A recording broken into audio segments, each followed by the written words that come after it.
চলচ্চিত্রকার ঋত্বিক ঘটকের জন্ম শতবার্ষিকী আজ।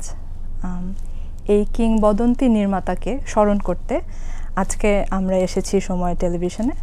আমাদের সাথে আছেন মফিদুল হক, চলচ্চিত্র সমালোচক। আমাদের সাথে আছেন মাহমুদুল হোসেন, চলচ্চিত্র লেখক। আর আমি আছি চিত্রনাট্যকার এবং চলচ্চিত্র সমালোচক সাদিয়া খালিদ রীতি। প্রথমেই চলে যাই মফিদুল ভাইয়ের কাছে। ঋত্বিককে তো অবশ্যই ফলো করেছেন সারা জীবন। তার সিনেমার ভিতরে আমরা এই দেশভাগের ব্যাপারটা যেভাবে করে বিস্তৃতভাবে পাই, এটা নিয়ে আমরা প্রথমে আলোচনাটা শুরু করি, তারপরে অন্য অ্যাসপেক্টগুলো আমরা ডিসকাস করব। একটা তো ঋত্বিক ঘটকের যদি ফিল্মের যদি বলা যায় সিগনেচার বা মূল বৈশিষ্ট্যটা কি, যেটা আপনি বললেন, দেশভাগটা নানাভাবে প্রতিফলিত হয়েছে। যে একেবারে প্রথম ছবি যদি ধরি, যে ছিন্নমূল্যে তো তিনি নিমাইয়ের সঙ্গে তিনি কাজ করেছেন সহপরিচালক হিসাবে, ওটাও কিন্তু ওই দেশভাগের পটভূমিকায়। আর 47-এর পরে, বিশেষ করে 50-এর দাঙ্গার পরে যেভাবে উপচে পড়লো এই পূর্ব বাংলা থেকে উদ্বাস্তু পশ্চিমবাংলায়, আর সেখানে সেটাকে ছবিতে কিন্তু খুব বেশি আমরা দেখি না। আর যেগুলো দেখি সেটার জন্য অনেক সময় লেগেছে ওই বাস্তবতাটা তুলে ধরতে। কিন্তু ঋত্বিকই বোধহয় প্রথম যে বলা যায় যে ইতিহাসটাকে তিনি, ওই চলমান ইতিহাসটাকেই তিনি ফুটিয়ে তোলার চেষ্টা করেছেন। তো এটার তো অনেক দিক আছে। তো আমার মনে হয় যে আজকে ঋত্বিকের জন্ম শতবর্ষে নানা রকমভাবে এখানে আলোচনা হবে। আর বাংলাদেশে এটা বিশেষ গুরুত্ব বহন করে এই জন্য যে ঋত্বিকের জন্ম কিন্তু এই ঢাকাতে। আর এটাও আমরা অনেক সময় খেয়াল করি না যে তার জন্ম তো, তারা যমজ ভাই বোন, ঋত্বিক এবং প্রতীতি দেবী। আর ঋত্বিকের যে বাল্যকালটা কেটেছে, পিতা তো খুব বড় আমলা ছিলেন, যেটা যে ম্যাজিস্ট্রেট ছিলেন তিনি, এবং ঢাকাতে তখন তাদের পোস্টিং ছিল। তারপরে ময়মনসিংহ, যশোর, নানা জায়গায় কাজ করেছেন। রাজশাহীতে আসলে তারা থিতু ছিলেন, এবং ঋত্বিকের স্কুল জীবনের একটা বড় অংশ রাজশাহীতে কেটেছে, আর কলেজটাও রাজশাহীতে কেটেছে। ফলে একজন মানুষ কিন্তু তার জীবন গঠনে শৈশব এবং কৈশোর আর এই তারুণ্যের উন্মেষকাল, যেটা এই বয়সটা খুব গুরুত্বপূর্ণ। ঋত্বিককে যখন আমরা দেশভাগের পটভূমিকায় দেখি, তখন অনেক সময় এটা আমরা আমাদের হয়তো নজরে রাখা হয় না যে ঋত্বিক কিন্তু পুরো বাংলার বাঙাল একজন। আর এই বাঙালের যে অনেক ধরনের বৈশিষ্ট্য, আর এই বাঙালের আরেকটা বড় বৈশিষ্ট্য যে বাঙাল বাঙালি, হিন্দু বাঙাল আর মুসলমান বাঙাল বলে কিছু নেই। ঋত্বিক হচ্ছে সেই অর্থে একটা চরম একটা অসাম্প্রদায়িক সত্তা। তো ফলে দেশভাগটাকে কিন্তু তিনি ওই দৃষ্টিকোণ থেকে অনেকটা দেখেছেন।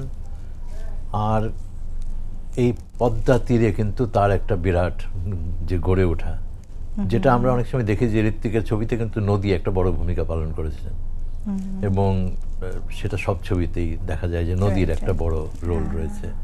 আর এই নদীর মধ্যে বিশেষ করে যদি কোমল গান্ধারটা আমরা দেখি, তাহলে পদ্মার একটা অসাধারণ চিত্রায়ন পদ্মার। আর পদ্মার এপার ওপার, পূর্ব বাংলা ওপার পশ্চিম বাংলা, মধ্যিখানে চর, এরকম তো অনেক কবিতাও আমরা পাই সুভাষ মুখোপাধ্যায় বা অন্যদের। কিন্তু ঋত্বিক এটাকে যেভাবে চিত্রায়িত করেছেন, আর সেইখানে যে অনেকটা বলা যায় যে প্রাকৃতিকভাবে যে সব কিছু একত্র হয়ে আছে, সেটাকে রাজনৈতিকভাবে আমরা বিভাজনে নিয়ে যাচ্ছি, সাম্প্রদায়িকভাবে আমরা বিভাজনে নিয়ে যাচ্ছি। এইটা ঋত্বিককে খুব আলোড়িত করেছে। আর সেই আলোড়নের পিছনে ওই বাল্য স্মৃতিটা খুব বড় ভূমিকা পালন করেছে। এবং ঋত্বিক পদ্মার যে চিত্রায়ন করেছেন, সেটা কিন্তু বলা যায় যে অন্য অনেক নদী থেকে আলাদা। পদ্মা নদীর মাঝি নিয়েও ছবি হয়েছে, সেটা তো অনেকটা জেলেদের জীবনকে কেন্দ্র করে। আর ঋত্বিকের পদ্মাটা অনেক বেশি রাজনৈতিক বলা যায়। তো এই যে নদী কেন্দ্রিকতা, সেটা আবার পরে স্বাধীন বাংলাদেশ যখন হলো, তিনি আবার সেখানে এলেন, তার স্বদেশী বলবো ছবি করারও যে চিন্তা করলেন, সেখানে আবার তিতাসকে বেছে নিলেন। তিতাস আবার একটা ভিন্ন ধরনের নদী। তিতাস অনেক শান্ত, নিস্তরঙ্গ। সেই তিতাসটা শুকিয়ে যাচ্ছিল, সেইখানে জেলেদের জীবন বিপর্যস্ত হচ্ছে। আবার কিভাবে নতুন জীবন জেলেরা গড়ে তুলল, এবং সেই নতুন জীবনের একটা ছায়াপাত আছে ছবির শেষে। সেটা যেন মনে হয় যে বাংলাদেশের অভ্যুদয়কে তিনি সেভাবে দেখছেন, যে একটা জাতিসত্তা শীর্ণ হয়ে যাচ্ছে, কিন্তু আবার নতুন তরঙ্গ তাকে আবার পুনর্জীবিত করছে। তো ফলে ঋত্বিককে যদি বলি যে দেশভাগ, এটা যে কেবল দেশভাগ তা নয়, এটা আরও বড় পটভূমিতে দেখার আছে। আর এটার অভিজ্ঞতা তো আমরা এখনও বহন করছি।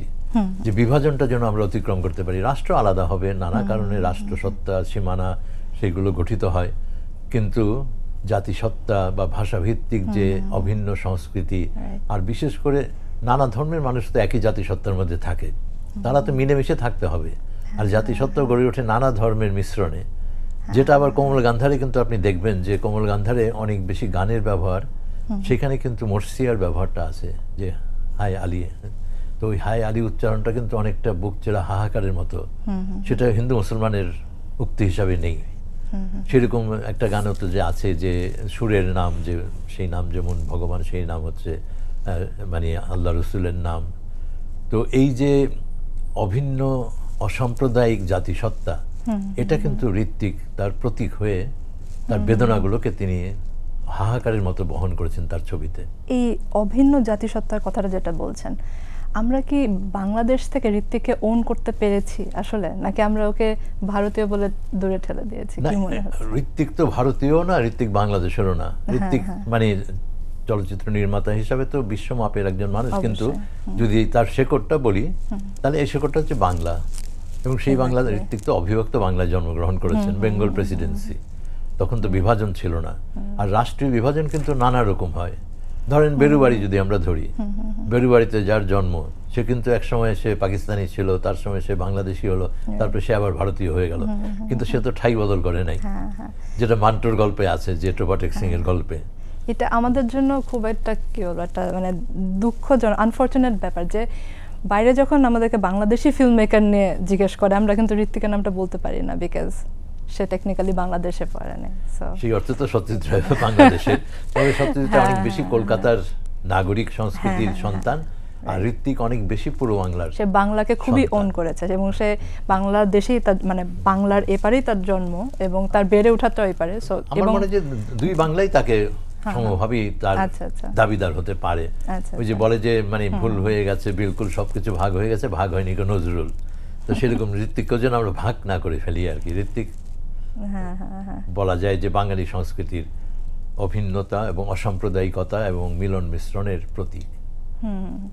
তো মাহমুদুল ভাইয়ের কাছে যদি আসি, এই অসাম্প্রদায়িকতা যেভাবে করে এসেছে সিনেমাতে বা তার দর্শনে, এটা নিয়ে যদি আপনি একটু অ্যাড করেন কিছু। অসাম্প্রদায়িকতার যে ব্যাপারটি মফিদুল ভাই বলছিলেন, আপনিও আনলেন, সেটি তো একটি প্রধান ব্যাপার। বিশেষ করে সেই যে আপনার ঋত্বিক যেভাবে লোকসঙ্গীত ব্যবহার করেছেন, সেগুলো যদি দেখেন, দোহাই আলীর কথা বলছিলেন মফিদুল ভাই, সেটা একটা অসাধারণ শট, একটা বাফার শট ট্র্যাক করে, যেখানে রেল লাইনটা বন্ধ হয়ে গেছে সেখানে যাচ্ছে, আর সাউন্ড ট্র্যাকে পদ্মার মাঝির একটা গান দোহাই আলী বাজছে, তো সেটা আছে।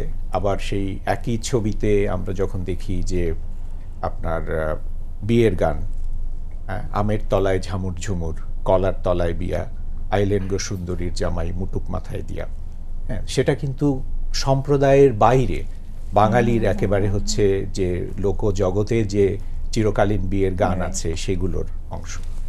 এভাবে ঋত্বিক সবসময় ওই জায়গাটাতে থেকেছেন যে আসলে তিনি বাঙালি বা বৃহত্তর বিশ্ব মানবের, আরো যদি একটু বড় করে দেখি, আমরা অনেক সময় ওই জায়গাটাতে ওনাকে আবার ফ্রেম বন্দি করে ফেলি।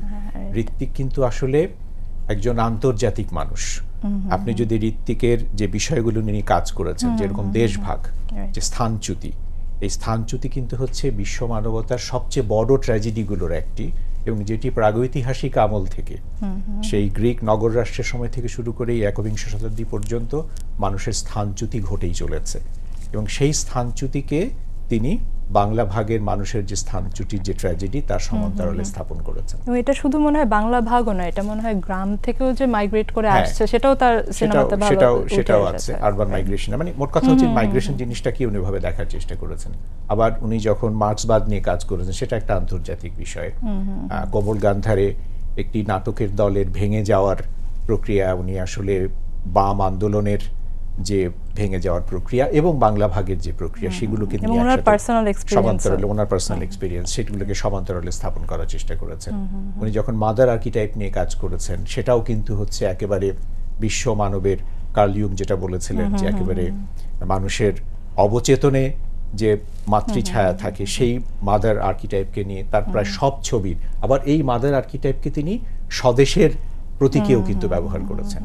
ফলে ঋত্বিক শুধু আবেগী বাঙালি চলচ্চিত্রকার না, তিনি একজন দার্শনিক এবং তিনি একজন যুক্তিবাদী মানুষ, এবং সেই যুক্তিকে উনি সবসময় একেবারে তার সমকালের একজন আধুনিক শিল্পস্রষ্টা যেভাবে নিজেকে প্লেস করেন, উনি সেই জায়গাটাই কিন্তু নিজেকে প্লেস করতে পেরেছেন।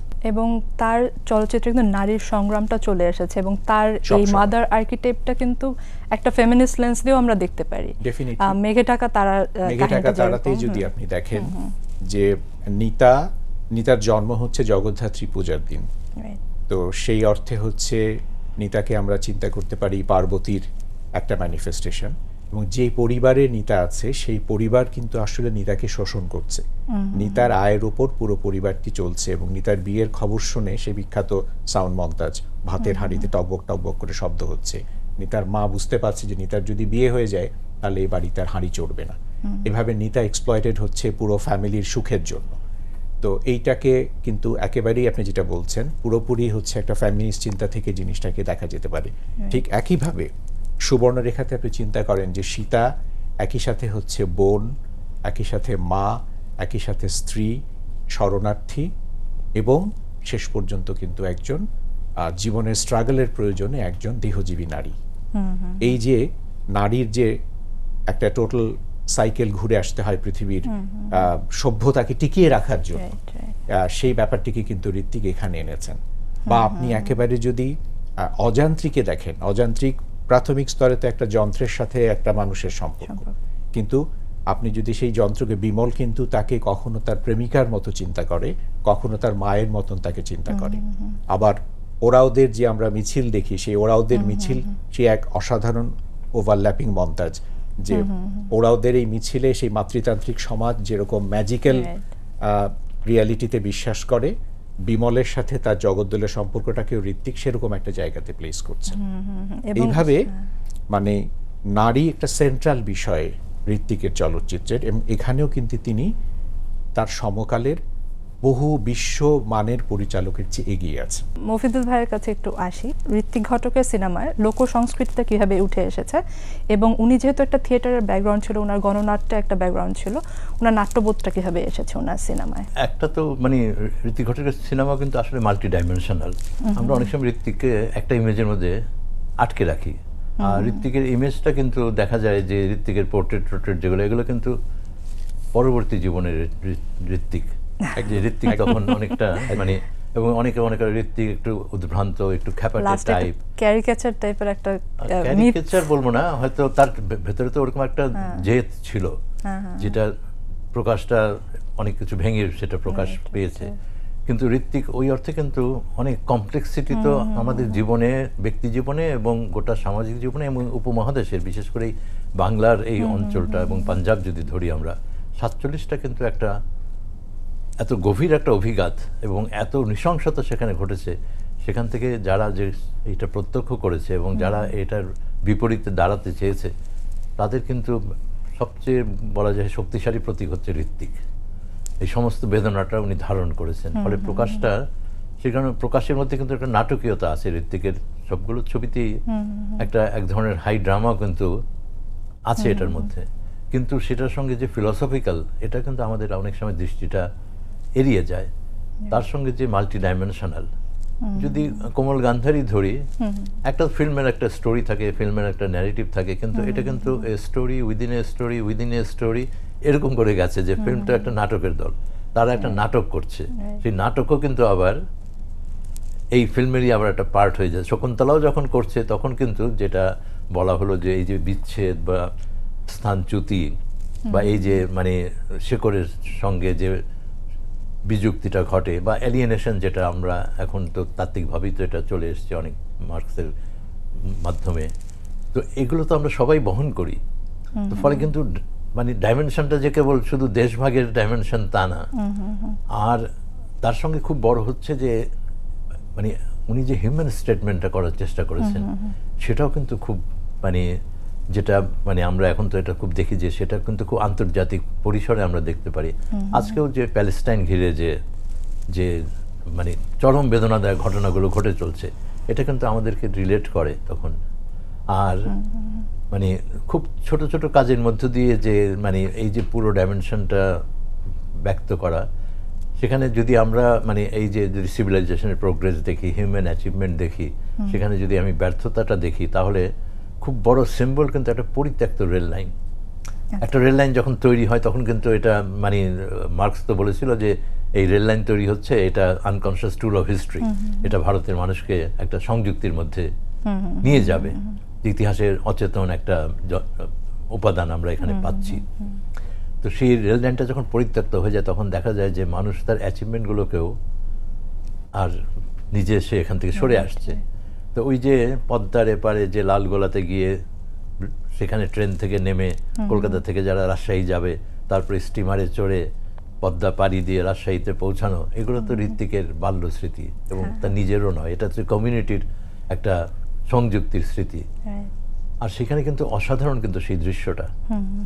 এবং যে কথাটাও যেটা বলেছে যে যে লালগোলাতে ওখানে তো একটা রেল লাইনটা স্টপ হয়ে গেল কাঠের একটা পাটাতন দিয়ে, যে এখানে আর কোনো স্টিমারও নেই, কোনো কিছু নেই, কেননা রাজনীতি রাষ্ট্র সীমা তৈরি করে দিল। সেই সীমাটা আমরা সকলে মেনে নিচ্ছি, কিন্তু মানবিক সীমাটা যেন আমরা সেখানে আবার টেনে না দিই। তো বলছে যে যেটা ছিল সংযুক্তির চিহ্ন সেটা হয়ে গেল বিয়োগ চিহ্ন। তো এটা তো সব ক্ষেত্রেই তো আমরা দেখি যে আমরা সেটাই ঘটাচ্ছি। আমরা হয়তো মনে করি যে মানব সভ্যতা অনেক এগিয়ে যাচ্ছে, অনেক কিছু, অনেক উপাদান আমরা তৈরি করছি, কিন্তু ভেতরে ভেতরে আমরা কিন্তু নিঃস্ব হয়ে যাচ্ছি। আমরা সংযুক্তিগুলোকে ব্যবহার না করে আমরা বিয়োগ চিহ্নগুলো করে আলিঙ্গন করে চলছি। তো সেই অর্থে মানে ঋত্বিকের সেজন্য মনে হয় যে ঋত্বিকের জীবনটাও কিন্তু খুব কমপ্লেক্স, যে ঋত্বিকের বাল্য জীবনটা খুব কম স্টাডি করা হয়েছে। সেখানে প্রতীতি দেবী যার যমজ বোন, সেটাও আরেকটা ট্র্যাজেডি, যে এই বোনের জীবনটাও তো একটা স্বাভাবিকত্ব খুঁজে পায়নি দেশভাগের কারণে। তিনি ধীরেন দত্ত, আমাদের বাংলাদেশের তো একজন নমস্য ব্যক্তি, তার পুত্র সঞ্জীব দত্তের সঙ্গে তার বিয়ে হলো এবং তারা ঢাকাতে এসে বা পূর্ব বাংলায় এসে কুমিল্লাতে এবং ৭১-এ নিষ্ঠুর আঘাত করা হলো ধীরেন দত্তকে, তার পুত্র সহ তুলে নিয়ে হত্যা করা হলো, বাড়িটা তছনছ করে দেওয়া হলো। এটা তো প্রতীতি দেবী দেখলেন চোখের সামনে, কন্যা আরমা। আর এই যে ঋত্বিকের যদি বলি যে দেশভাগ, ভাই বোন, যমজ ভাই বোন, তাদের মধ্যেও তো একটা বিভাজন, একদম সিম্বলিক ভাবে কিন্তু না, ওনার নিজের লাইফে রাজনীতি, রাষ্ট্রনীতি, হ্যাঁ, এই সাম্প্রদায়িক বিভাজন সেই ট্র্যাজেডিটাও জন্ম দিল। তো আর আমি তো, আমাদের তো সৌভাগ্য হয়েছে প্রতিনিধির সঙ্গে অনেক ঘনিষ্ঠভাবে মেলামেশা। ওনাকে, ওনার যে ইমেজ, যে একটা আভিজাত্যের যদি বলি যে সৌন্দর্যের দিকগুলো, সেটা উনি সেটার প্রতীক। ওনার যে দাঁড়ানো ভঙ্গি, ওনার চলাফেরা, ওনার কথা বলা, ওনার গান করা, ঋত্বিকও খুব ভালো গান করতেন। এই দুই ভাই বোন আমার মনে হয় যে একত্রে এই বাংলার ইতিহাসের একটা অসাধারণ প্রতিফলন আমরা তাদের জীবনে দেখি। প্রতীতি দেবী নীরবে বেদনাটা বহন করেছেন, ঋত্বিক খুব সরবে উচ্চকিত হয়ে ওই বেদনাটাই প্রকাশ করার চেষ্টা করেছেন। আর উভয়কে মিলেই আমার মনে হয় যে ঋত্বিককে বোঝাটা সহজ হবে। এখন যদি মাহমুদুল ভাইয়ের কাছে আসি, ঋত্বিক ঘটকের লাস্ট সিনেমা যে যুক্তিতক্ক গল্প, এখানে তার একটা আত্মসমালোচনার একটা জায়গা ছিল, এটা নিয়ে যদি আপনি একটু বলেন। যুক্তিতক্ক গল্পকে এবং তিতাস একটি নদীর নামকে অনেক দিক থেকে একটু ভুল বোঝার একটা ব্যাপার হয়েছে, বিশেষ করে যখন প্রথমে পাশ্চাত্যের চলচ্চিত্র সমালোচনার লেন্সের ভেতর দিয়ে যখন এই ছবিগুলোকে দেখার চেষ্টা করা হয়েছে। তো এখানে একটা কথা আমাদের বলতে হবে, এটা আমি আসলে আমার নিজের কথা না, আমি ধার করছি একজনের কাছ থেকে, আশিস রাজাধকের কাছ থেকে, যিনি Ritwik Ghatak return to epic বলে খুব অসাধারণ একটি বই লিখেছেন। তিনি দেখিয়েছিলেন যে ভারতীয় ভাস্কর্যের সাথে পাশ্চাত্যের যে ক্লাসিক্যাল ভাস্কর্য, তার একটা পার্থক্য আছে।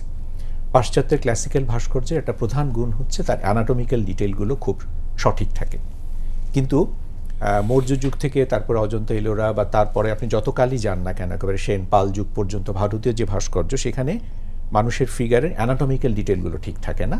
তার যে মূল শক্তি, সেই মূল শক্তিটা হচ্ছে তার ভেতরে এক ধরনের একটা ভাইটালিটি থাকে। এই ভাইটালিটিটাই হচ্ছে আসলে এই ভাস্কর্যগুলোর মূল শৈল্পিক গুণের বিষয়। ঠিক ঋত্বিকের চলচ্চিত্রকে এভাবে দেখার সুযোগ আছে যে ঋত্বিকের চলচ্চিত্রে আমরা যদি 3 অঙ্কের 5 অঙ্কের স্ট্যান্ডার্ড চিত্রনাট্যের মতো করে নাটক খুঁজতে যাই, হ্যাঁ, একেবারে আরোহ অবরোহ, ক্লাইম্যাক্স, রেজলিউশন, এগুলো কিন্তু ঋত্বিকের ছবিতে নাই। বরং এটা হচ্ছে অনেকটা ভারতীয় মহাকাব্যগুলো যেরকম পল্লবে পল্লবে নানা স্তর আসছে, নানা জিনিস আসছে, একদিক থেকে আরেক দিকে ছড়িয়ে যাচ্ছে, এবং এই প্রবাহটাই হচ্ছে চলচ্চিত্রের মূল গুণ।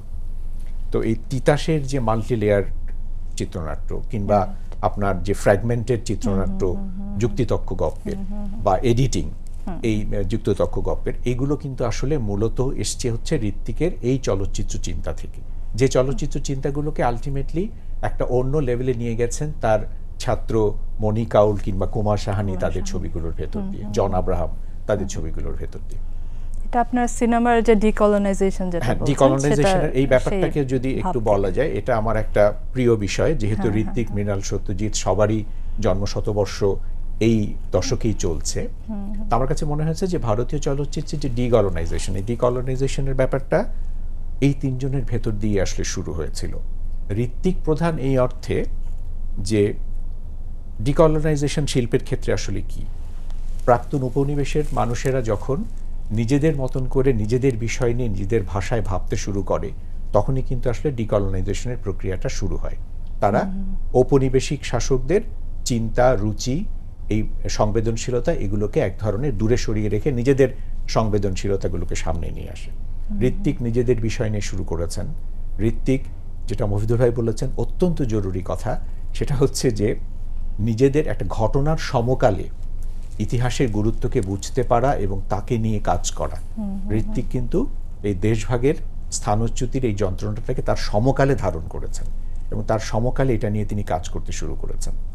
হ্যাঁ, এবং তিনি একই সাথে হচ্ছেন যেটাকে কনটেক্সচুয়াল মডার্নিটি বলতে পারি আমরা, যে শিবকুমার যেরকম বলেছিলেন রামকিঙ্কর বেইজ সম্পর্কে, যে ঋত্বিক একজন স্বতন্ত্র ব্যক্তিশিল্পী এবং সেই অর্থে উনি আধুনিক, যে তিনি কিন্তু তার কোনো পূর্বসূরি নেই এবং তিনি কাউকে অনুসরণ করেননি, কিন্তু ভারতীয় শিল্পের ঐতিহ্য, ইতিহাস বা ভারতের রাজনীতি এ সম্পর্কে তিনি পুরোপুরি সচেতন ছিলেন এবং এই বিষয়গুলোকে নিয়ে তিনি কাজ করেছেন এবং কাজ করতে যেয়ে তিনি সমকালের সংবেদনশীলতাকে ধারণ করেছেন। কাজী ঋত্বিক একদিক থেকে যেরকম উপনিবেশায়নের প্রধান চলচ্চিত্র নির্মাতা, আরেক দিক থেকে কিন্তু আমি বলবো যে তিনি হচ্ছেন ভারতের একজন প্রথম আধুনিক চলচ্চিত্র নির্মাতা। এবং ওই ব্যাপারটি কিন্তু তার শেষ চলচ্চিত্রে যেটি ঘটেছে, খুব সেলফ রিফ্লেক্সিভ একটি চলচ্চিত্র, আর সেখানে আত্মসমালোচনা আছে। এই একই সাথে উনি সমকালকে বোঝার চেষ্টা করছেন, নকশালবাড়ি আন্দোলনের সফলতা ব্যর্থতাকে মূল্যায়ন করার চেষ্টা করছেন, স্ক্রিপচারের দিক থেকে ভারতীয় যে বিশ্বাস এবং ঐতিহ্য তার দিকে অঙ্গুলি তুলেছেন। সবকিছু মিলিয়ে এটা একটা ডিসকোর্সের মতো, মানে এটা একবারে দেখে কিছু বোঝা বা একবারে দেখে তার মূল্যায়ন করে ফেলার বিষয় নয়, বারবার দেখার ব্যাপার এবং বারবার দেখে তার ভেতরের অন্তর্দাসকে বোঝার ব্যাপার। খেয়াল করে দেখেন, এখানে একজন মহিলাকে তিনি মিট করেন যার নাম হচ্ছে বঙ্গবালা, যার এদিকে বাড়ি। তার মানে সেই কিন্তু যে বাংলা ভাগের ব্যাপারটিকেও তিনি কিন্তু শেষ পর্যন্ত তার ওখানে ধারণ করে গেছেন। এবং নীলকণ্ঠ বাগচি হচ্ছেন এমন একজন মানুষ, তাকে আবার পূর্ববঙ্গ থেকে বিতাড়ন করা হয়েছিল। সবকিছু মিলিয়ে হাইলি মাল্টি লেয়ার্ড একটা আর্টওয়ার্ক। মফিদুল ভাইয়ের কাছে একটু আসি। আমরা ঋত্বিকের কাজের ভিতরে দুইজন কার্লের খুব প্রভাব পাই, কার্ল ইয়ুং এবং কার্ল মার্কস, এবং সে কিন্তু অ্যাক্টিভলিও পলিটিক্সে যুক্ত ছিলেন। হ্যাঁ, সো একজন নির্মাতা হিসাবে সেটা কতটা কাম্য, এতটা অ্যাক্টিভলি একটা পার্টির সাথে যুক্ত থাকা? বা যুক্ত ছিলেন, আইপিটি এর সঙ্গে খুব গভীরভাবে যুক্ত ছিলেন, কিন্তু একটা পর্যায়ে কিন্তু আবার একটা বিযুক্তিও ঘটেছিল। ঋত্বিক কিন্তু মানে বলা যায় যে পার্টির যে ডিকটাম যদি বলি, সেটার মধ্যে তো ঋত্বিক আসলে বাধা পড়ার মানুষ না আর কি। আবার একটা সম্মান শ্রদ্ধাও তিনি রেখেছেন। ফলে রাজনীতির যে অন্তর্দ্বন্দ্ব, সেটাও কিন্তু তিনি সেটা থেকে মানে সেটার শিকারও হয়েছেন, কিন্তু তিনি সেটা দ্বারা বশীভূত হননি। নিজ সত্তাটা তিনি বজায় রেখেছেন, যে কারণে পরেও যখন তিনি যুক্তিতর্ক গল্পতেও এই যে নানা জিজ্ঞাসা বা নকশালবাড়ি আন্দোলন, তো তখন একটা বড় অভিঘাত তৈরি করেছিল। তো ওই অর্থে কিন্তু ঋত্বিক মানে রাজনৈতিক মানুষ, কিন্তু আবার রাজনীতিকে বাইরে থেকে দেখার ক্ষমতাটাও তার ছিল, যে কারণে কমল গান্ধারেও যে এই যে দলের ভেতরের যে নানা রকম দ্বন্দ্ব, সেইগুলো প্রকাশ পেয়েছে। ফলে যেটা আমি দেখছি যে মাল্টি ডাইমেনশনাল ঋত্বিক। তো সেই অর্থে মানে ঋত্বিকের জার্নিটা যদি দেখি, তাহলে সবচেয়ে ইন্টারেস্টিং হচ্ছে বাংলাদেশের অভ্যুদয় কিন্তু এই যে বিভাজনের যে মানে একটা রাজনীতি বা আদর্শ আরোপ করা হয়েছিল সেটাতে কিন্তু বেরিয়ে আসলো। উপমহাদেশে কিন্তু এটা একটা খুব বড় ঘটনা। 71 সালে মুক্তিযুদ্ধ কেবল পাকিস্তান থেকে মানে বিচ্ছিন্ন হওয়া নয়, পাকিস্তানের যে মতাদর্শ ছিল তার বিপরীত মতাদর্শ নিয়ে একটা অসাম্প্রদায়িক জাতিসত্তা ভিত্তিক রাষ্ট্র গঠিত হলো। আর এই রাষ্ট্র কিন্তু আবার সবাইকে আহ্বান করলো। ঋত্বিক ঘটকও কিন্তু বাংলাদেশে এলেন এবং ঋত্বিক তো তখন তো ঋত্বিকের কিন্তু মানে মানে পেছনে বিনিয়োগ করবে এরকম মানুষের কিন্তু অভাব ছিল, পশ্চিমবাংলায় বলি বা ভারতে বলি। কিন্তু ঋত্বিককে কিন্তু এখানকার তরুণরা সেটা তারা আমন্ত্রণ করে নিয়ে আসলো এবং সমস্ত রকম সুযোগ দিল যে আপনি যেরকমভাবে যেই ছবি করতে চান আমরা আছি। তো এটা বাংলাদেশের কিন্তু একটা শক্তিময়তার প্রতিফলন। আর ঋত্বিক ঘটক তখন তার জীবনেও নানা ঘাত প্রতিঘাতের মধ্য দিয়ে চলছিলেন। ছবিটা তিনি নিজে শেষ করতে পারেননি, এটা একটা মানে খুব বড় দুর্ভাগ্য বলবো। যেমন মানে এডিটিংয়েও তার ইচ্ছা ছিল পরে এসেও কিছু কাজ করবেন। সঙ্গীত পরিচালনায় বাহাদুর হোসেন খান সেখানে কাজ করেছেন। পরে যখন ঋত্বিকের প্রয়াণের পরে ওয়াহিদুল হক এখানে কিছুটা যুক্ত ছিলেন। যে ছবিটা ওই অর্থে একটা ফিনিশড প্রোডাক্ট না যেটা ঋত্বিকের মাথায় যেটা ছিল, কিন্তু তারপরে কিন্তু সিগনিফিকেন্ট এই জন্য যে বাংলাদেশ যে অভ্যুদয় এবং যেটা আপনি সূচনায় বললেন যে বাংলাদেশ ঋত্বিককে যে ওন করে কিনা, বাংলাদেশ ওন করার পরিচয় কিন্তু মুক্তিযুদ্ধ, যেখানে ঋত্বিক খুব বড় ভূমিকা পালন করেছেন। নানা রকমভাবে দুর্বার গতি পদ্মা তৈরি করেছেন, রাস্তায় মিছিল করে অর্থ সংগ্রহ করেছেন, কবরী এবং অন্যদেরও নানাভাবে সহায়তা করেছেন বাংলাদেশি শিল্পীদের, জহির রায়হান অন্যদের পেছনেও। আর স্বাধীনতার পরে আমার কাছে এটা খুব অবাক মনে হয় যে ওই রকম যুদ্ধবিধ্বস্ত দেশের বাংলাদেশের তরুণ সমাজই কিন্তু তাকে, তরুণ আমি বলবো প্রযোজক হাবিব এবং আরও তার সহকর্মীরা, তারা ঋত্বিককে নিয়ে এলো ঢাকায় এবং তিনি তো মুগ্ধ হয়েছিলেন যে এফডিসিতে যন্ত্রপাতি দেখে তিনি বলেছেন যে খুব আধুনিক যন্ত্রপাতি আছে কিন্তু ব্যবহারে এরা কিছুটা মানে অপারগতা আছে। এবং সেই অর্থে মানে তারপরে যদি আমি বলি যে ঋত্বিক নিয়ে যে চর্চা, এটাও কিন্তু বাংলাদেশে কিন্তু একটা ধারাবাহিকতা আছে। আমি এখানে সাজিদুল আওয়ালের কথা স্মরণ করব, খুব অকালে প্রয়াত হয়েছে। ঋত্বিক মঙ্গল বলে তার যে কাজ, এছাড়াও আমার মনে হয় সবাই এখানে মোহাম্মদ হাসান আছেন, অন্যরাও অনেক রকমভাবে ঋত্বিকের ঋত্বিক মঙ্গল ছিল। আর প্রতীতি দেবীও যে তার স্মৃতিকথা লিখলেন সেটাও সাজিদুল আওয়াল অনুলিখন করে তাকে দিয়ে কাজটা করেছে। ওটাও তো যেটা বলছিলাম যে ঋত্বিকের আরেকটা সত্তা, যে ঋত্বিক কিন্তু একটা বিত্তবান পরিবারের সন্তান এবং যেভাবে বড় হয়েছে কলকাতায় তারা বা এই স্কুল থেকে এসে হয়তো ওই পার্পতে গিয়ে আইসক্রিম খাওয়া, পার্ক স্ট্রিটের বড় রেস্টুরেন্টে গিয়ে বসা, পরের ইমেজের সঙ্গে কিন্তু এটা মেলে না ঋত্বিকের। কিন্তু এই দুটো মিলেই কিন্তু ঋত্বিক। আর দেশভাগটাই এই পরিবারটাকেও একটা ছত্রখান করে দিল। কিন্তু তার ভাইয়েরাও খুব যোগ্য। এক ভাই তো ফিল্মে ইংল্যান্ডে পড়াশোনা করে এসেছিলেন সিনেমাটোগ্রাফিতে, আরেক ভাই ইন্ডিয়ান নেভিতে খুব বড় কমোডোর ছিলেন। ঋত্বিকরা 11 ভাই বোন। মনীষ ঘটক তো মানে মানে খুবই কীর্তিমান, মহাশ্বেতা দেবীও তার মানে পুত্রী। তো এইসব মিলিয়ে এই পরিবারটারও একটা বিরাট পটভূমি। এবং কিন্তু ঋত্বিক বলা যায় যে ওই যে মানে শ্রেণীচ্যুত বলা হয় যে মার্কসিস্ট ভাষায়, ঋত্বিক অনেকটা শ্রেণীচ্যুত সত্তা। তো সব মিলে আমার মনে হয় যে ঋত্বিকের জন্ম শতবর্ষে আসলে চর্চাটা আরও একটু গভীরে যাওয়ার আছে। আর এই চর্চাটা যখন আমরা করবো তখন কিন্তু আমাদের গোটা ইতিহাসটাকেই আমাদের তখন বিবেচনা করতে হয়। আর ইতিহাসের কোথায় আমাদের গলদগুলো, ফাঁক ফোকরগুলো, কোথায় বিভ্রান্তিগুলো, কোন জিনিসগুলোকে আমরা এখন সামনে নিয়ে আসছি। এখন তো আমরা অনেকভাবে কলুষকে আবার সামনে নিয়ে আসছি, বিভাজনকে সামনে নিয়ে আসছি এবং নানাভাবে আমরা একটা অসহিষ্ণুতার দিকে যাচ্ছি, অসহিষ্ণুতা থেকে হিংস্রতার দিকে যাচ্ছি, অপরকে আমরা কখনো বরণ করতে পারছি না। ঋত্বিকের পুরো মানে চলচ্চিত্রের মধ্যে কিন্তু নানা সংস্কৃতিকে বরণ করার একটা অসাধারণ দক্ষতা। আর সেই সংস্কৃতিতে হচ্ছে নিম্নবর্গীয় যদি বলি, সেটা যেমন ওরাও থেকে শুরু হোক, লোকগান থেকে শুরু হোক, তিতাসের জন্যও তিনি যে লীলাবাদী গানটি, যে এই গানটা তো ঋত্বিকের তিতাসে ব্যবহারের পরেই তো আমরা আবার নতুন করে পেলাম। তো এই যে আরিচা ঘাটে অন্ধ বালিকা গানটাই গাচ্ছে, তিনি শুনে তিনি মুগ্ধ হচ্ছেন, আবার সেই গানটাই তিনি তুলে আনছেন।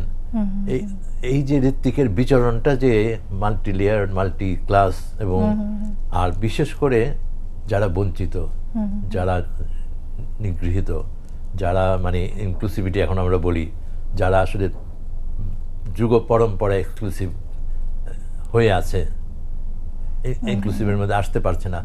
তো এই সমস্ত কিছুকে ধারণ করে যে ঋত্বিক, আমার মনে হয় যে এটা এখন অনেকভাবে বোঝার আছে আর কি, যে কারণে ঋত্বিক এখন খুব প্রাসঙ্গিক। ঋত্বিক চর্চাটা আমাদেরকে এখন অনেক রকমভাবে আমাদের আজকের যে আমরা পুরো উপমহাদেশে কিন্তু আজকে একটা মানে মনে হয় যেন একটা নিম্নগামী হয়ে যাচ্ছে সামাজিক চিন্তা চেতনার দিক দিয়ে। অনেকভাবেই সাম্প্রদায়িকতাটা এই ভারতে বলি, বাংলাদেশে বলি, মায়ানমারে বলি, যেখানে বৌদ্ধ ধর্মকেই ব্যবহার করা হচ্ছে হিংস্রতার জন্যে, শ্রীলঙ্কা বলি। তো এই জায়গা থেকে তো মানে উপমহাদেশকে বেরোতে হবে, মানব সমাজকে বেরোতে হবে। তো সব মিলে ঋত্বিকের জন্মশতবর্ষটা গোটা ইতিহাসটার দিকে আমাদের দৃষ্টি টানে। আর সেইখানে ঋত্বিকের ছবির যদি এক কথায় বলি, তাহলে একটা হিস্টোরিক স্টেটমেন্ট ঋত্বিক করে গেছেন। এটা খুব একজন চলচ্চিত্রকারের পক্ষে একটা বিশাল অর্জন। 100 বছর পরে এসে এই প্রজন্মটা কতটা ধারণ করতে পারছে ঋত্বিককে, আপনাদের মতামতটা আগে জানতে চাই। আমি বলবো আমার একটা ছোট্ট অভিজ্ঞতা হয়েছিল। আমি কেরালা একটা ফিল্ম ফেস্টিভ্যালে গিয়েছিলাম এবং এটা কিছুটা লেখা হয়, কিছু নাম করা হয় যে যারা ঋত্বিক দ্বারা প্রভাবিত হয়েছে। ঋত্বিক তো পুনে ফিল্ম ইনস্টিটিউটে খুব অল্প সময়ই কাজ করেছেন, কিন্তু ঋত্বিকের একটা বিশাল প্রভাব কেরালার, এটাকে বলে কয়েকজনের নামের মধ্যে, নামগুলো তো অবশ্যই মানে স্মরণীয়, যে কেরালার চলচ্চিত্রকে কিন্তু ঋত্বিক পাল্টে দিয়েছেন। এবং আমি সেখানে গিয়ে আমি বুঝতে পারলাম যে ঋত্বিককে তারা কোন আসনে তারা বসিয়েছে। তো আমার মনে হয় যে বাংলাদেশ, পশ্চিম বাংলা বা বাংলা ভাষাভাষী নির্মাতারা যেখানে আছেন আজকে, তাদের জন্যে আজকের যারা নির্মাতা বা যারা চলচ্চিত্র নির্মাণে আসতে চান, তাদের জন্য সেখানে ঋত্বিক অধ্যয়নটা তাদেরকে অনেক কিছু দেবে, যেটা আমি কেরালায় গিয়ে আমি বিস্মিত হলাম যে এত গভীরে ঋত্বিকের প্রভাব সেখানে গেছে। এবং সেটার প্রতিফলনটা কেরালার অনেক রকমভাবে, কেরালার ছবিতে কেবল যে কৃতিমান ছবিতে নয়, নানা রকম ছবিতে সেটার প্রতিফলন রয়েছে। তা আমার মনে হয় যে সেই জন্য আজকের জন্য ঋত্বিক, আজকের নবীনাতের জন্য খুবই প্রাসঙ্গিক। মাহমুদ ভাই, আমার কাছে যে জিনিসটা মনে হয় সেটা হচ্ছে যে ঋত্বিকের কিন্তু খুব একটা চৌম্বকীয় আকর্ষণ ছিল। মানে ঋত্বিক খুব আকর্ষণ করতে পারতেন, বিশেষ করে পুনা ফিল্ম ইনস্টিটিউটে তার ছাত্ররা যারা তাকে সরাসরি তাকে শিক্ষক হিসেবে পেয়েছেন, তারা চলচ্চিত্রকার ঋত্বিক, শিক্ষক ঋত্বিক এবং ব্যক্তি ঋত্বিকের দ্বারা অত্যন্ত প্রভাবিত হয়েছিলেন। তারা সেটা জীবনের শেষ পর্যন্ত সেই কথাগুলোকে তারা বলে গেছেন। তো সেদিক থেকে আমার কাছে মনে হয় যে একেবারে এখনকার যারা আমাদের দেশে যারা তরুণ সম্প্রদায়, তাদের কাছে আসলে সেই ঋত্বিককে আমরা কতটা পৌঁছতে পেরেছি সেটা একটা প্রশ্ন। আমার মনে হয় যে যদি সত্যিকারের ঋত্বিককে আমরা পৌঁছতে পারি তাদের কাছে, তাহলে ঋত্বিকই আসলে, আমি যদি ভারতের যে 3 প্রধান বাঙালি চলচ্চিত্র পরিচালকের কথা আমরা বলছি, ঋত্বিক, মৃণাল, সত্যজিৎ, এদের ভেতরে ঋত্বিকই আসলে নতুনদেরকে সবচেয়ে বেশি প্রভাবিত করতে পারবেন। কারণ নতুনরা প্রথা ভাঙতে চায়, আর প্রথা ভাঙার দিক থেকে ঋত্বিক কিন্তু হচ্ছেন এই উপমহাদেশের চলচ্চিত্রে 1 নম্বর। সেই জন্য ঋত্বিককে আসলে তরুণদের কাছে পৌঁছে দেওয়ার ব্যাপারটা আমার কাছে খুব জরুরি মনে হয়। কিন্তু আপনি নিজে কিছু বলবেন সেটা আমরা আশা করি, কারণ আপনি মোটামুটিভাবে সেই তরুণ প্রজন্মকে রিপ্রেজেন্ট করছেন। ঋত্বিকের পার্টিকুলারলি যে জিনিসটা আমার কাছে খুব ভালো লাগে সেটা হচ্ছে ওর এই বাংলার এই সাইডের প্রতি তার যেই ভালোবাসাটা, সেটার জন্য আমার কাছে মনে হয় যে এই 3 জনের মধ্যে আমরা ওকে বেশি করে ওন করতে পারি। এবং তিতাস একটি নদীর নাম, যেই সিনেমাটা, সেটা আমরা একটা বাংলাদেশি চলচ্চিত্র এটা, এবং সেটা কিন্তু out of all this film makers, out of all this films, এটাকে আমরা একটা বাংলাদেশি ফিল্ম হিসাবে ধরতে পারি। সো তার প্রতি আমাদের ভালোবাসাটা আসলে মানে আরও বেশি আপন লাগে তাকে আসলে। হ্যাঁ, এবং আপনি দেখবেন যে ব্রিটিশ ফিল্ম ইনস্টিটিউটের 10 গ্রেটেস্ট বাংলাদেশি ফিল্মসের মধ্যে প্রথমে আসছে তিতাস একটি নদীর নাম। সো মানে আমরা উই ফিল প্রাউড যে আমাদের এরকম একটা ছবি আছে আমাদের দেশে। হ্যাঁ, আর ঋত্বিককে মানে পাঠ করার আসলে এতগুলা লেয়ার যে আমার মনে হয় যে আমরা আসলে একদম মানে পুরোপুরি পাঠ করতে পারিনি। আমাদের আরও কয়েক বছর পর পর নতুন করে আবার দেখলে আবার নতুন কিছু চোখে পড়ে ওর সিনেমাগুলো, এরকম। সো এই হচ্ছে আমাদের, আমি কাউকে দেখিনি এই জেনারেশনে যে ঋত্বিককে আসলে ডিনাই করে। তারা সবাই অ্যাকসেপ্ট করে নেয় যে এরা প্রচণ্ড শক্তিশালী চলচ্চিত্রকার এবং তাদেরকে আমাদের স্টাডি করেই আগাতে হবে, এদেরকে ফেলে দেওয়ার এই 100 বছর পরেও আসলে সেই সময়টা আসলে আসেনি। ধন্যবাদ মফিদুল হক, ধন্যবাদ মাহমুদুল হোসেন। ঋত্বিক ঘটকের জন্মশতবার্ষিকীতে আমাদের আশা থাকবে যে সামনের আরও 100 বছর বা তারও পরে ঋত্বিক ঘটক আমাদেরকে এইভাবে করেই অনুপ্রেরণা যোগাবেন। আমাদের সাথে থাকার জন্য ধন্যবাদ।